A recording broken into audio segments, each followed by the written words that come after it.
Dans cette vidéo, nous allons réaliser 3 exercices basiques sur les variables. Je vous propose dans ce premier de rajouter simplement 3 fois la valeur 10 à notre variable score et d'afficher le résultat. Vous repartirez du coup des lignes de code que nous avons réalisées précédemment. Vous pouvez mettre sur pause la vidéo et réaliser ces actions. De retour dans Visual Studio Code, je vais réaliser directement les actions nécessaires pour faire l'exercice. Je vais déjà supprimer les commentaires. Je vais par contre laisser celui-ci. Et on retourne en dessous. Ce que nous devons faire, c'est rajouter 3 fois la valeur 10 à la suite. Nous allons le faire simplement en écrivant score reçoit score plus 10. Donc ici, à cette ligne, on aura la valeur 30. Je vais l'écrire en commentaire. Score 2.30. Ensuite, on va faire exactement la même chose, score, et je vais changer d'écriture, plus égal 10. Donc c'est équivalent, hein, c'est vraiment la même chose, ces deux écritures. Mais je vous l'écris maintenant d'une autre manière pour que vous puissiez l'avoir en visuel. Ici, on aura score qui sera égal à 40.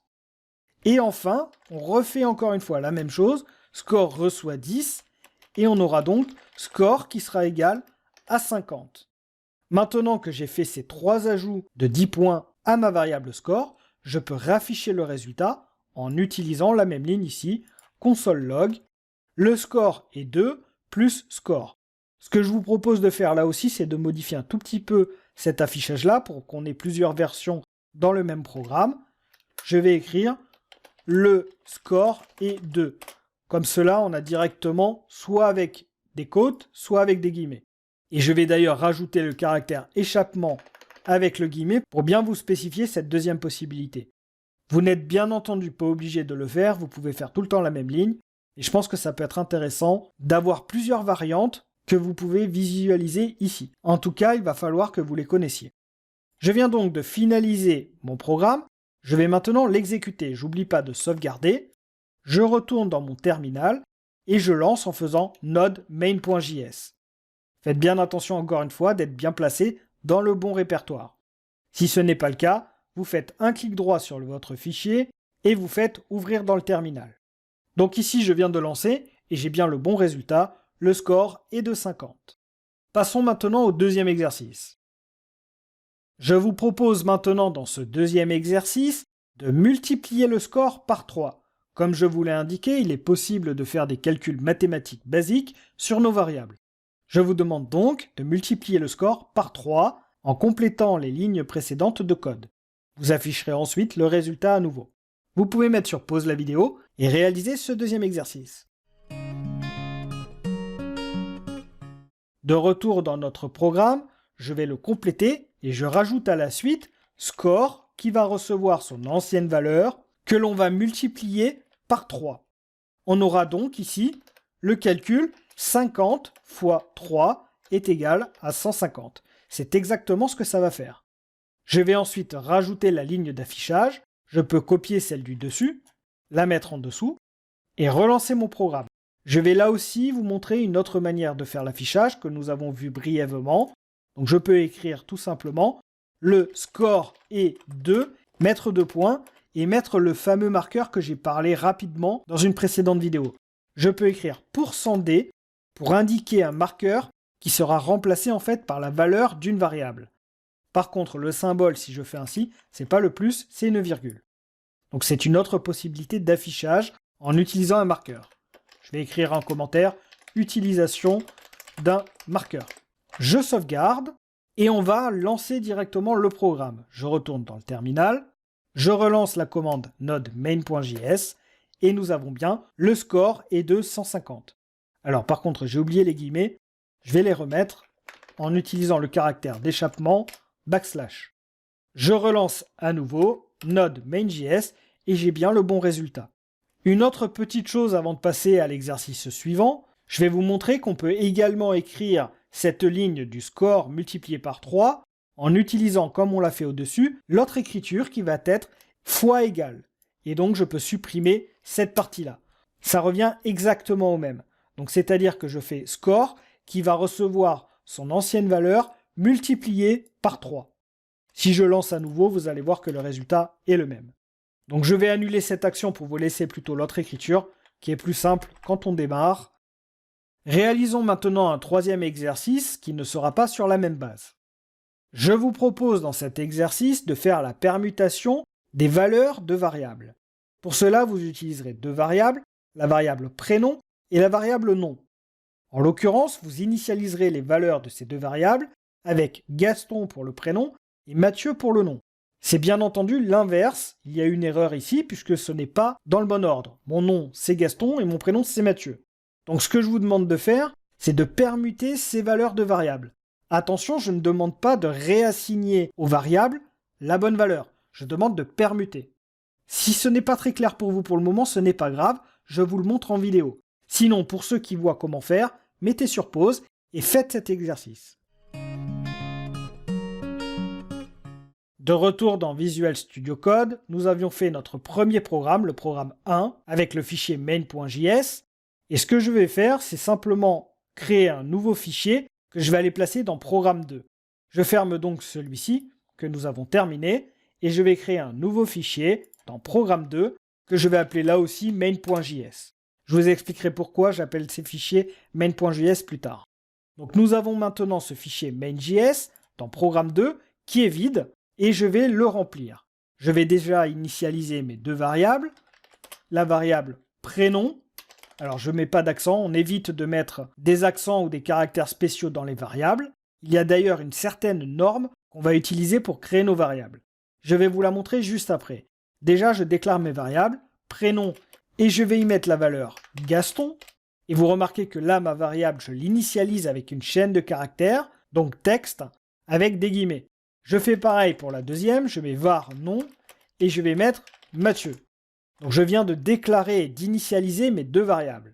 Maintenant, j'ai besoin de faire la permutation puisqu'en fait, je me suis trompé et je veux simplement mettre dans le prénom la valeur de la variable nom et dans la variable nom, je vais mettre la valeur de la variable prénom. Donc je ne peux pas le faire directement en écrivant prénom reçoit nom et nom reçoit prénom. Je vais vous le montrer parce que si je fais ça, on va avoir un problème. On va afficher les variables et vous allez le comprendre. Je vais mettre un petit affichage juste avant, je vais écrire console.log, on va mettre avant correction, je mets des petites étoiles pour que ça soit bien visible.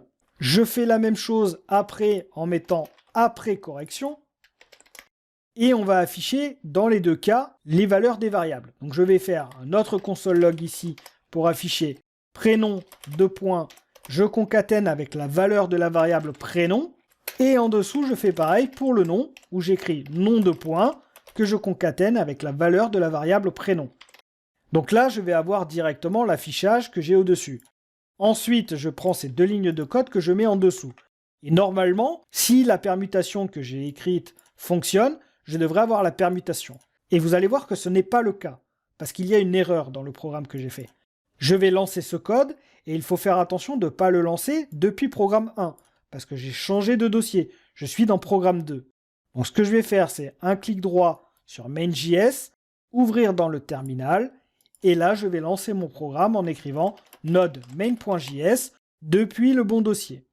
Je lance, et on peut voir que maintenant nous avons bien l'affichage, avec avant correction l'affichage de notre texte qui est composé d'une chaîne de caractères plus de la valeur de la variable prénom, et la même chose pour le nom.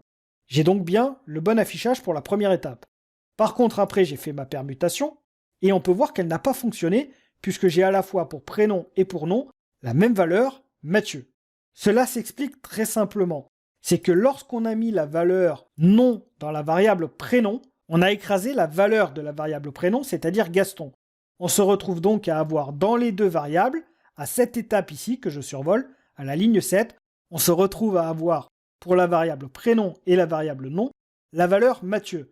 Et donc forcément, quand j'essaie de refaire la permutation en ligne 8, en fait, ce que je fais ici, c'est que je réécris directement la même valeur Mathieu. Et donc, je me retrouve bien à avoir ce résultat où le prénom et le nom sont égaux à Mathieu. Maintenant, je vais faire la petite correction nécessaire. C'est-à-dire qu'avant d'écraser la valeur de la variable prénom en ligne 7, je vais devoir la temporiser, l'enregistrer quelque part.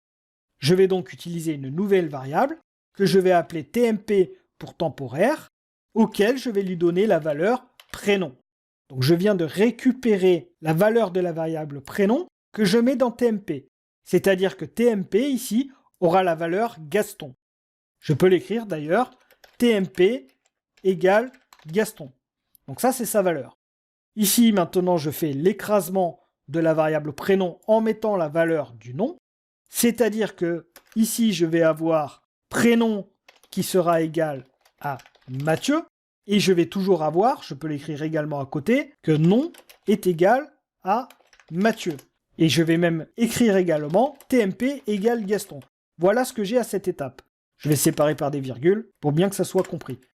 Et on va faire la même chose au-dessus. Je vais écrire en commentaire prénom est égal à Gaston et nom est égal à Mathieu. Comme ça, vous avez vraiment le détail de ce qui se passe sur ces 3 lignes. Donc pour cette deuxième ligne, nous avons écrit dans le prénom sa bonne valeur, Mathieu. Et maintenant, dans la ligne suivante, j'ai besoin d'écraser la valeur de la variable nom en mettant la valeur qui est dans TMP. Je peux donc faire ici nom reçoit la valeur de la variable TMP. La variable TMP, on l'a décrit ici, c'est bien Gaston, puisque nous avons temporisé la valeur de la variable prénom. On se retrouve donc à la fin à avoir TMP est égal à Gaston, prénom est égal à Mathieu, et nom qui est égal à Gaston. J'ai donc fait ma permutation. Si maintenant je relance mon programme, en faisant node main.js, vous pouvez voir qu'ici nous avons bien, après correction, le prénom qui est égal à Mathieu et le nom qui est égal à Gaston. Voici pour la réalisation de cet exercice qui permettait de permuter la valeur de 2 variables. Cela fonctionne également si vous avez des entiers ou n'importe quel type de données dans vos variables. Je vous propose de passer au prochain module où nous allons voir les types en JavaScript.